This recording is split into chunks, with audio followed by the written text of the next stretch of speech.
11 octobre 1960. Je suis en train de finir le yoga de la perfection. Quand on voit ce qu'est une vie humaine, ce que ça représente, même dans les cas les meilleurs, d'imbécilité, de stupidité, de petitesse, de mesquinerie, je ne parle pas de l'ignorance parce que ça, c'est flagrant. Et même ceux qui se croient, par exemple, un cœur généreux, une pensée large, une volonté de bien faire.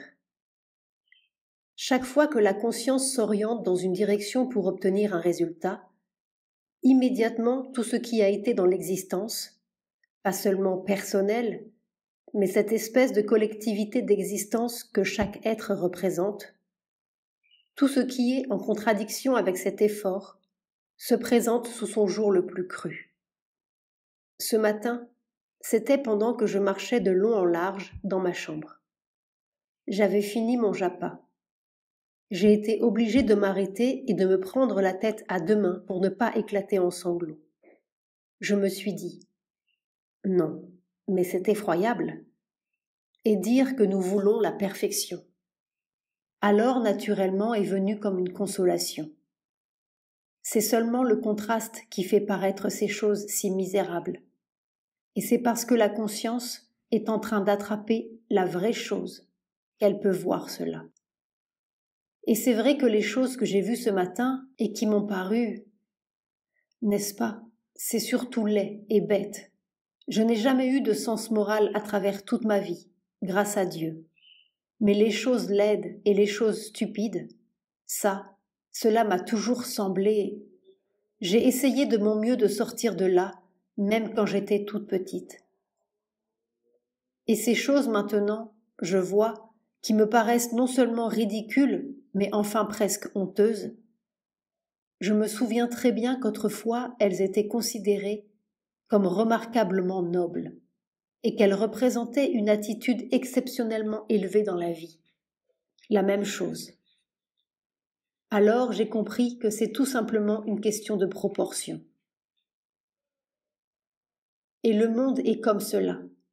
Ce qui nous paraît maintenant tout à fait inadmissible, des choses que l'on ne peut pas tolérer, dans le temps, elles étaient très bien. Avant-hier, j'ai passé toute la nuit à regarder. J'avais lu ce passage de Sri Aurobindo dans la Synthèse, où il est question du temps supramental. C'est-à-dire que passé, présent, futur coexistent dans une conscience globale. Les minutes où l'on a, les minutes où on l'a, c'est très bien. On comprend parfaitement bien.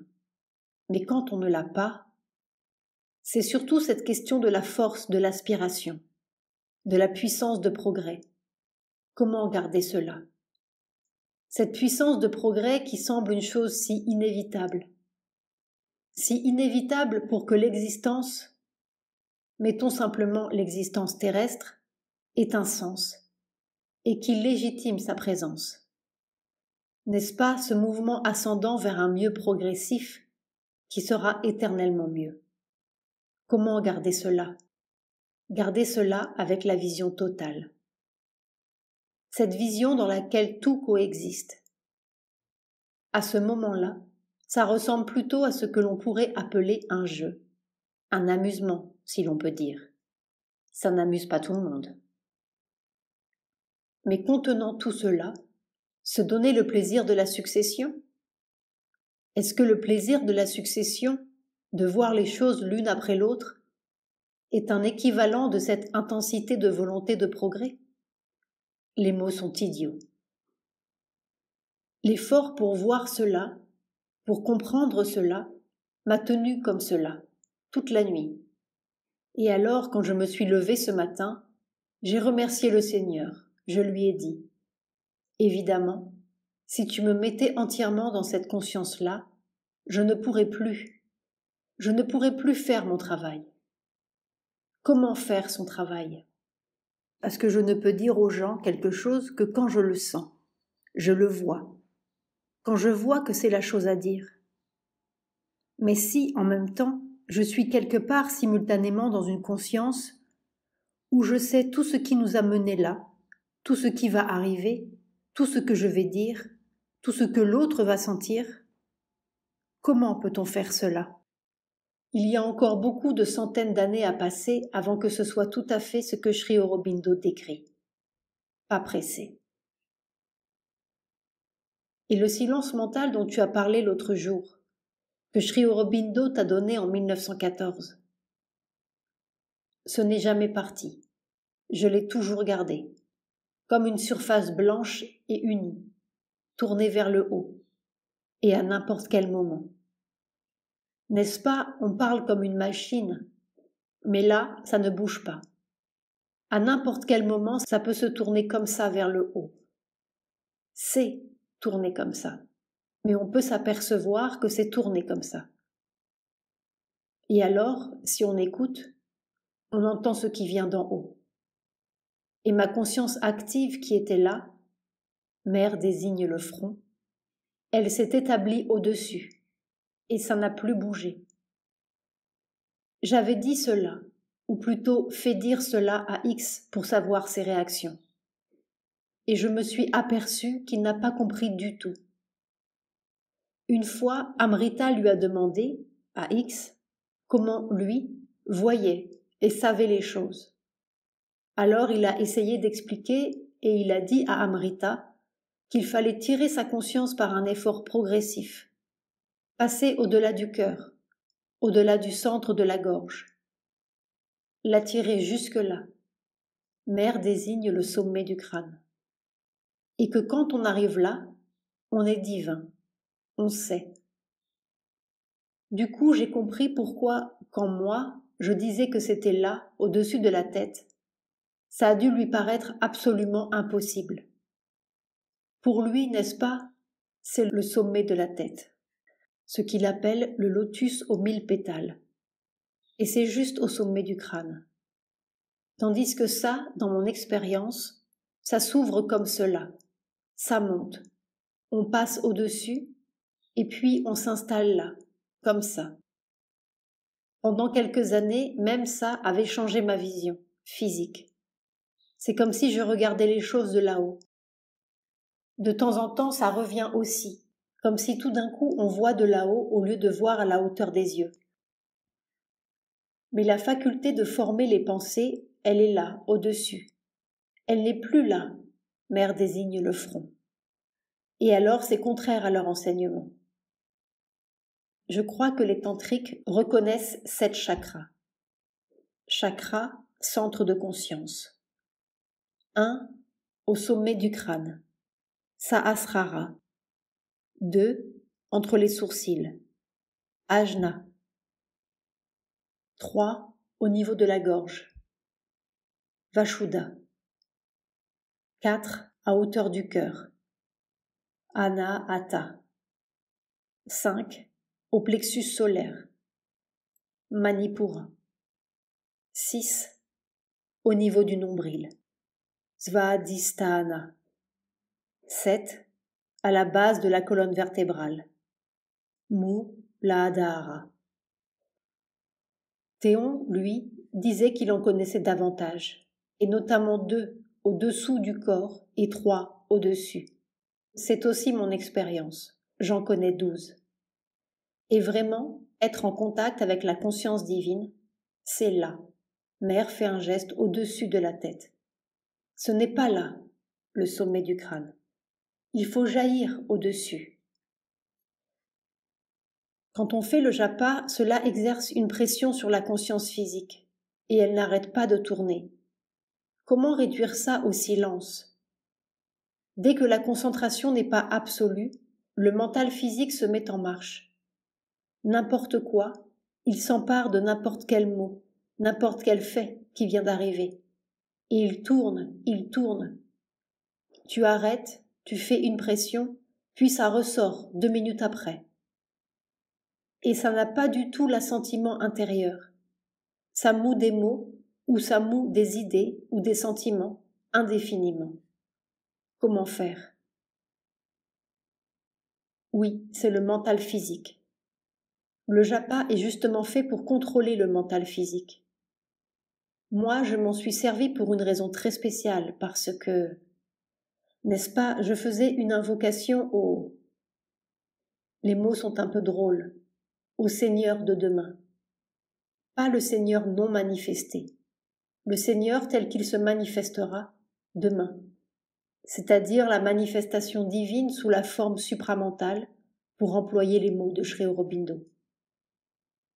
Alors le premier son de mon mantra, c'est l'appel à cela, évocation. Avec le second son, les cellules du corps font le surrender, abdication, se donnent, s'abandonnent.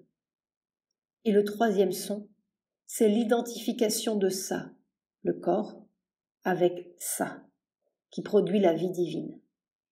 Ce sont mes 3 sons.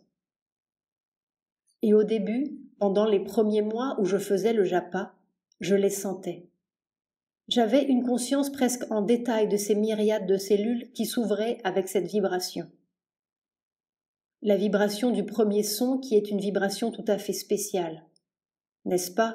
Là-haut, il y a la lumière et tout ça, mais c'est après. Il y a une vibration qui est originelle. Et c'est cette vibration qui entrait et qui se reproduisait dans toutes les cellules. Ça a duré pendant des mois comme cela. Encore maintenant, quand il y a quelque chose qui ne va pas ici ou là, je n'ai qu'à reproduire la chose, avec le même type de concentration qu'au début. C'est-à-dire que quand je dis le japa, il y a un certain ensemble qui est fait du son et des mots, de la compréhension des mots et du sentiment des mots. Ça fait un ensemble. C'est reproduire ça. Et tout cela évolue tout le temps, la façon de répéter. Pourtant, les mots sont les mêmes. Le son originel est le même. Mais tout évolue constamment vers une réalisation plus compréhensive et un état de plus en plus complet. Alors, quand je veux obtenir un certain effet, je reproduis un certain type de cet état. Si, par exemple, quelque chose est dérangé dans le corps, on ne peut pas appeler cela une maladie, mais quelque chose qui ne va pas. Ou si je veux faire un travail spécial sur une personne spéciale, pour une raison spéciale, alors je reviens à un certain état de répétition de mon japa qui a une action directe sur les cellules du corps. Et c'est le même phénomène qui se reproduit. Exactement cette extraordinaire vibration qui est celle que j'ai reconnue quand le monde supramental est descendu. Ça vient comme ça, et ça vibre comme une pulsation dans les cellules. Mais maintenant, je te l'ai dit, mon japa est différent. C'est comme si je prenais le monde entier pour le soulever. Ce n'est plus une concentration sur le corps, c'est prendre le monde tout entier. Le monde tout entier.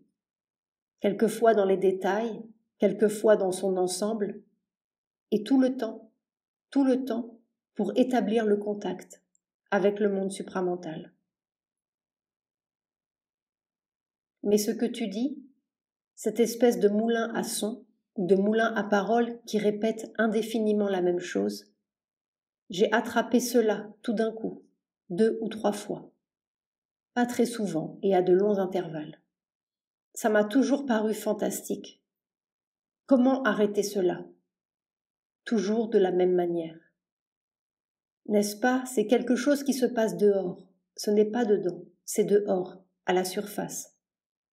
Généralement quelque part ici. Mère désigne les tempes. Et la méthode, c'est de tirer sa conscience, aller là, blanc, vers le haut. C'est toujours ce blanc-là, comme une feuille, comme une planche, une surface absolument plate et blanche et immobile, blanche. Blanc comme du lait lumineux, comme ça, tourné vers le haut. Pas transparent, blanc. Quand ce moulin commence, généralement c'est de ce côté-ci. Mère désigne le côté droit de la tête. Ça rabâche, ça prend un son quelconque, un mot, et puis ça tourne. Cela m'est arrivé peut-être une dizaine de fois. Mais ça ne vient pas de moi, ça vient du dehors, de quelqu'un ou de quelque chose ou d'un certain travail. Alors on prend ça, on prend comme avec des pinces, et puis, Mère fait le geste de tirer la chose vers le haut. Et puis je le garde là, dans ce blanc immobile. Pas besoin de le garder longtemps. Tu n'es pas conscient de cette chose là-haut? Cette plaque blanche au sommet du crâne? C'est cela qui reçoit les intuitions. C'est simplement comme une plaque qui reçoit et qui même n'est pas active. Ça passe au travers sans qu'on s'en aperçoive. Et alors, quand on est un peu concentré, tout s'arrête. Tout s'arrête. Je me souviens, il y a quelques jours, je voulais savoir quelque chose qui devait se produire. Et j'ai pensé, avec la conscience du temps supramental, je peux savoir. Je dois savoir ce qui va arriver. Qu'est-ce qui va arriver? Pas de réponse. Alors j'ai fait comme d'habitude. Je me suis concentrée là, j'ai tout arrêté et j'ai regardé en haut. Silence complet. Rien. Pas de réponse. Et j'ai eu une toute petite impatience. Mais enfin, pourquoi ne pas savoir? Et ce qui est venu, je traduis avec des mots, c'était l'équivalent de « ça ne te regarde pas ». Alors de plus en plus je comprends. Tout ce qui est arrangé, tout ce qui est mis ensemble comme ça, toutes ces cellules, ces nerfs, tout ça qui vous donne les impressions, c'est fait uniquement pour le travail. Ça n'a pas d'autre but que le travail. Toutes les imbécilités que l'on fait, c'est pour le travail. Toutes les sottises que l'on pense, c'est pour le travail. Ça vous a arrangé comme cela, tel que vous êtes, parce que c'est comme cela que vous pouvez faire le travail. Et ça ne vous regarde pas de chercher à être autre part. Voilà ma conclusion. Très bien, comme tu veux, que ta volonté soit faite. Non, pas soit faite, elle est faite. C'est comme tu veux, exactement comme tu veux. Et ça finit par être très amusant. À propos d'un ancien entretien du terrain de jeu du 4 juillet 1956, où Mère parle de sa première réalisation du divin à Paris. Juste au moment où l'étoile filante passait, ça a jailli de ma conscience. Réaliser l'union divine pour mon corps. Et exactement avant la fin des 12 mois, c'était fait. Je me souviens, c'était à la porte de notre atelier, probablement celui de la rue du Val-de-Grâce, à Paris. L'image est là. C'est comme cela que je me souviens, pas autrement. Simplement des images qui viennent. J'achève cette synthèse des yogas et c'est exactement tout ce qui m'est arrivé toute ma vie, ce que dit Sri Aurobindo. Et il explique comment, tant que l'on n'est pas supramentalisé, on peut faire des erreurs. Sri Aurobindo fait la description de tout ce qui vous envoie des images. Et ce n'est pas toujours l'image, la réflexion de la vérité de ce qui a été, ou de ce qui est, ou de ce qui sera. Il y a aussi l'image de toutes les formations mentales humaines et de toutes les choses qui veulent être prises en considération. C'est très très intéressant. J'ai trouvé dans ces quelques pages la description du travail que j'ai fait toute ma vie pour tâcher de décanter tout ce qu'on voit. C'est si intéressant. Et je ne suis sûre des choses que quand il y a un certain genre d'image. Alors là, tout le monde pourrait me dire « Les choses ne se sont pas passées comme cela. » Je dis « Moi, mon image est là. » Et ce genre d'image-là est sûr, parce que j'ai étudié la différence de qualité, de texture des images. C'est très intéressant. Au fond, de plus en plus, on voit que la conscience suprême se sert de n'importe quoi quand le moment est venu. Dans ces entretiens, par exemple, tu voulais supprimer le mot « douce mère » parce que les gens là-bas ne comprendraient pas. Et puis juste, nous avons reçu une lettre de quelqu'un qui subitement a eu une très belle expérience en tombant sur ce mot « douce mère ». Il a vu, senti tout d'un coup cette présence maternelle d'amour et de compassion qui veille sur la terre. le moment était venu, et juste, ça a fait son travail. C'est très intéressant. Mentalement, on dit « Oh, ça ne va pas ». Et moi aussi, je suis portée à dire « Ne publiez donc pas cela, ne parlez pas de ceci ou de cela ». Et puis, je me suis aperçue que c'est une ânerie, et qu'il y a quelque chose qui utilise tout, même ce qui peut nous paraître inutile, ou peut-être pire qu'inutile, nuisible. Ça peut servir très bien, tout d'un coup, à donner juste le bon choc à quelqu'un. C'est très intéressant.